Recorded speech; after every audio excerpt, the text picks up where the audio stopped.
প্রিয় দর্শক, স্বাগত জানাচ্ছি সুরমা টিভি 24 এর নিয়মিত আয়োজন আজকের শীর্ষ সংবাদে। আমি হাবিবুর রহমান। শুরুতেই জানিয়ে দিচ্ছি আজকের দেশের শীর্ষ সংবাদগুলি। দীর্ঘ প্রতীক্ষার পর অবশেষে বিএনপি সরকারের ফ্যামিলি কার্ডের সুফল পেতে যাচ্ছে দিনাজপুরের নবাবগঞ্জ উপজেলার হতদরিদ্র মানুষ। আগামীকাল মঙ্গলবার উদ্বোধন হতে যাচ্ছে এই ফ্যামিলি কার্ড। তাই উৎসবের আমেজ আর আনন্দ উচ্ছ্বাসের কমতি নেই সুবিধাভোগী এবং পরিবারগুলোর মধ্যে। এই কাঙ্ক্ষিত দিনটির জন্য এখন অপেক্ষার প্রহর গুনছেন তারা।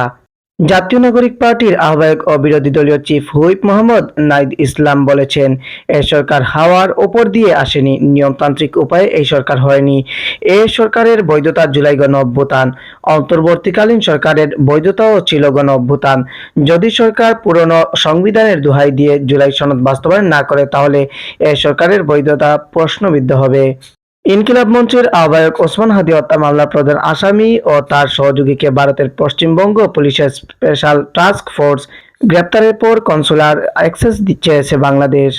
দলীয় নেতাকর্মীদের জন্য কঠোর হুঁশিয়ারি ও স্পষ্ট নির্দেশনা দিয়ে জাতীয় সংসদের হুইপ আখতারুজ্জামান মিয়া বলেছেন, পুলিশ ও প্রশাসনের সঙ্গে কোনো ধরনের দ্বন্দ্ব বা সংঘাতে জড়ানো যাবে না।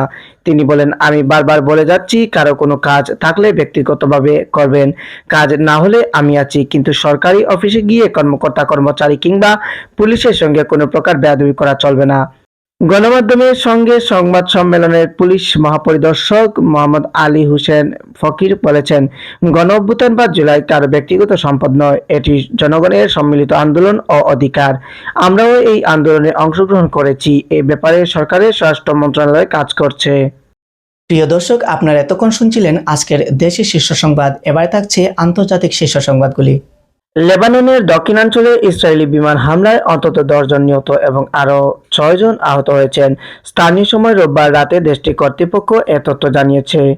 তুরস্কের আকাশসীমায় ন্যাটোর প্রতিরক্ষা ব্যবস্থা ইরান থেকে ছোড়া দ্বিতীয় ব্যালিস্টিক ক্ষেপণাস্ত্র প্রতিহত করেছে। তুরস্কের সরকারি কর্তৃপক্ষ আজ সোমবার এই তথ্য নিশ্চিত করেছে। এদিকে নিরাপত্তা উদ্বেগের কারণে যুক্তরাষ্ট্র তাদের সকল নাগরিককে তুরস্কের দক্ষিণ পূর্বাঞ্চল ছাড়ার আহ্বান জানিয়েছে।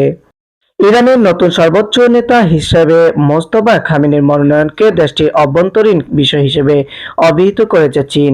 আজ সোমবার এক সংবাদ সম্মেলনে চীনের পররাষ্ট্র মন্ত্রণালয়ের মুখপাত্র গুও জিয়াকুন কথা বলেন।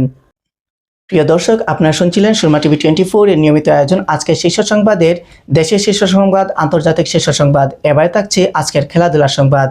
এএফসি এশিয়ান কাপের মাঠের খেলায় ফলাফল বাংলাদেশের পক্ষে আসেনি, তবে দেশের ফুটবল প্রেমীদের মন জয় করে নিয়েছেন ফুটবলাররা।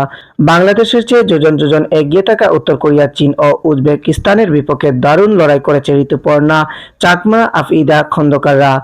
দীর্ঘ বিরতি কাটিয়ে অবশেষে আন্তর্জাতিক ক্রিকেটে ফিরছে বাংলাদেশ দল। আগামী বুধবার মিরপুরের শেরেবাংলা জাতীয় ক্রিকেট স্টেডিয়ামের পাকিস্তানের বিপক্ষে ওয়ানডে সিরিজের প্রথম ম্যাচে মাঠে নামবে টাইগাররা। প্রিয় দর্শক, আপনারা শুনছিলেন সুরমা টিভি 24 এর নিয়মিত আয়োজন আজকের শীর্ষ সংবাদ। এতক্ষণ ধরে আপনাদের সাথে আমি ছিলাম হাবিবুর রহমান। সুরমা টিভি 24 এর পরবর্তী সংবাদ দেখার আমন্ত্রণ জানিয়ে আজকে এখানেই বিদায় নিচ্ছি। আল্লাহ হাফেজ।